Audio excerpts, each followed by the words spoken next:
పూరా లోకల్ అంటేనే ఇవాళ నేను అడుగుతున్నా అదే నియోజకవర్గంలో జీవన్ రెడ్డి అనే ఒక మంచి పెద్ద మనిషి కాంగ్రెస్ నాయకుడు కురువృద్ధుడు దల్లా చాలా మంచి కురువృద్ధుడు ఉన్నాడు.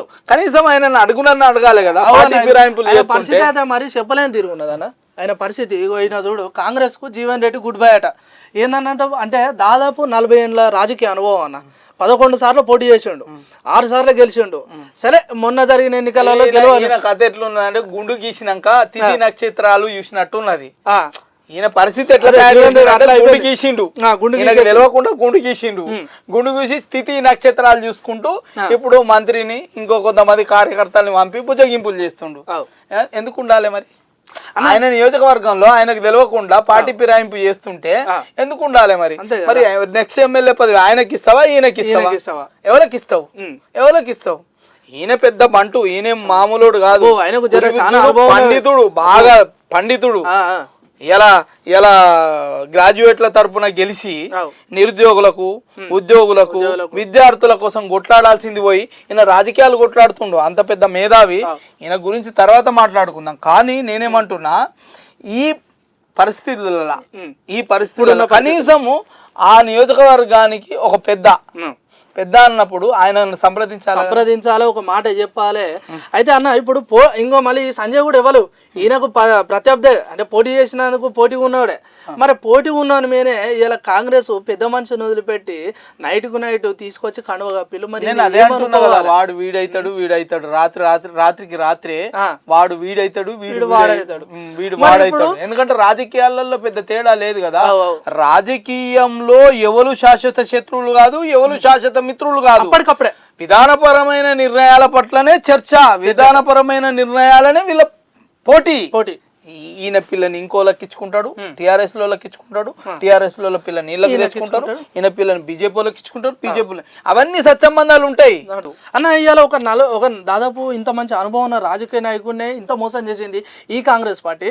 మరి ఇక్కడ దీనికోసం మనం పార్టీ చేసిన కార్యకర్తల పరిస్థితి, ప్రజల పరిస్థితి ఏంటంటావన్నా? రేపు మరి ఇలా చూస్తేనే గిట్లున్నది. శంకరగిరి మాన్యాలే ఆనాడు ఆ కల్వకుంట్ల చంద్రశేఖరరావు మదగజం రాజకీయ పండితుడు, కురువృద్ధుడు, ఎవరిని ఎట్లయాలో ఇలా మధ్యలో రాజకీయ నాయకుడికి కార్యకర్తకి సంబంధం, డైరెక్ట్ కార్యకర్తకు ఆయనకే సంబంధం, మధ్యలో ఉన్న నాయకులకు ఎవరికి సంబంధం లేదు. ఆ రకంగా చేసి మోనార్కిజం చేసి ఎలా ఏమైంది మొత్తం మళ్ళీ ఏడైతే మొదలు పెట్టిండు అడిగిపోయిండు. గులాబీ మాయమైపోయింది మొత్తం. బీఆర్ఎస్ అయింది. బీఆర్ఎస్ ఇప్పుడు మొత్తం బీఆర్ఎస్ అంతే కదా. నువ్వు చేసుకున్న గోతిలో నువ్వే పడ్డావు, అంతే. నువ్వు తోడుకున్న బొందలో నువ్వే పడ్డావు. రేపు ఈయన పరిస్థితి కూడా అట్లనే అవుతుంది కాంగ్రెస్ బరాబర్ అవుతా. అయ్యో ఆయన నకలు కొడుతుండు, ఆయన కాపీ. నేను చాలా సందర్భాలలో చెప్పిన, ఎలా ఈ ప్రభుత్వం కాపురుతుంది అంటే అది 1, ఇది 2 అని చెప్పిన. చాలా సందర్భాలలో చెప్పిన 2 అని. ఎందుకంటే ఆ పాత గవర్నమెంట్ చేసిన తప్పులని నువ్వు సంస్కరించుకుంటూ ప్రజలకు చేరువయ్యే పనితనం ఉండాలి, విధానం ఉండాలి. అంతే కదా. అది లేదు నీ దగ్గర. ఆయన కాపీ నకలు నడుస్తుంది. నకలు నడిచి ఏముంటది? ఇప్పుడు నకలకు ఉదాహరణ ఇదే కదా. మొత్తం అందరూ వేరే నేను చూపెడతలేను, వేరే నేను చర్చ చెప్పా, వేరే చూపెడతలేను, వాస్తవాలు చెప్తున్నా నేను. ఇలా నేను అడుగుతున్నా, మా యూనివర్సిటీ నుంచి కూడా విద్యార్థి నాయకులు ఉన్నారు, మీ పరిస్థితి ఏందని అడుగుతున్నా. నాకు వేరే ఆ పార్టీలో ఉన్న చాలా మంది రాజకీయ నాయకులతో సన్నిహిత సంబంధాలు ఉన్నాయి, వాళ్ళని కూడా అడుగుతున్నా, మీ భవిష్యత్తు ఏంది? ఇంత పెద్ద మనిషిదే భవిష్యత్తు ప్రశ్నార్థకమైనప్పుడు మీ భవిష్యత్తు ఏంది ఒక్కసారి ఆలోచించుకోండి. మీరు రాజకీయ నాయకులుగా ఎదగాలన్నా, మీరు రాజకీయాలలో ఉండాలన్నా, మీరు భవిష్యత్తు బాగుండాలన్నా తప్పకుండా మీరు ఎప్పుడు కానీ ప్రశ్నించే ప్లేస్లో ఉండాలా. ప్రశ్నించే గొంతుక కావాలి. ఇవాళ రాజకీయం ఊరికే రాదు, నీ పనితీరు ఉండాలి. ఈయన చెప్పే సమాధానం ఎట్లా ఉండాలి? ఇలా ప్రజలు కూడా ఏం ఆలోచించాలి ఈ విషయంని? ఈయన ఏం ఆలోచించాలంటే, ఈయన విషయానికి వస్తే రాజకీయాలకి రాజీనామా తీసుకోవాలి. ఓకే, సరే ఇవాళ ఈడ నీకు అన్యాయం జరిగిందని రేపు ఇంకో పార్టీలో పోతే న్యాయం జరుగుతుందని కాదు. అట్లా ఏం లేదు. నీ రాజకీయ జీవితానికి ఏం లోటు పోలేదు. నువ్వు ఎన్నిసార్లు ఎమ్మెల్యే అయినావు, నీకు మంచి మంచి ప్లేస్లు వచ్చినాయి, మంచి అవకాశాలు వచ్చినాయి, మంచి అవకాశాలు వచ్చినాయి.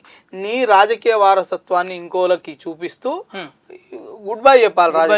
రాజకీయాలకి గుడ్ బై చెప్పాలి. ఇవాళ కాంగ్రెస్ గుడ్ బై కాదు, రాజకీయాలకు గుడ్ బై చెప్పి ఇలా కొత్త రాజకీయానికి కొత్త నాయకులకి అవకాశం ఇవ్వాలి. ఎన్నేళ్ళు కాటికి కాలు చాపినోడు కూడా ఇలా రాజకీయాలలో ఉంటే కొత్త తరం ఏం కావాలి? కొత్త తరం ఆలోచనలు ఎటు పోవాలి? కొత్త తరం ఆలోచనలు ఎటు పోవాలి? కొత్త తరం పని తీరు మనం పరీక్షించుకునే అవకాశం ఎప్పుడు ఇస్తాం?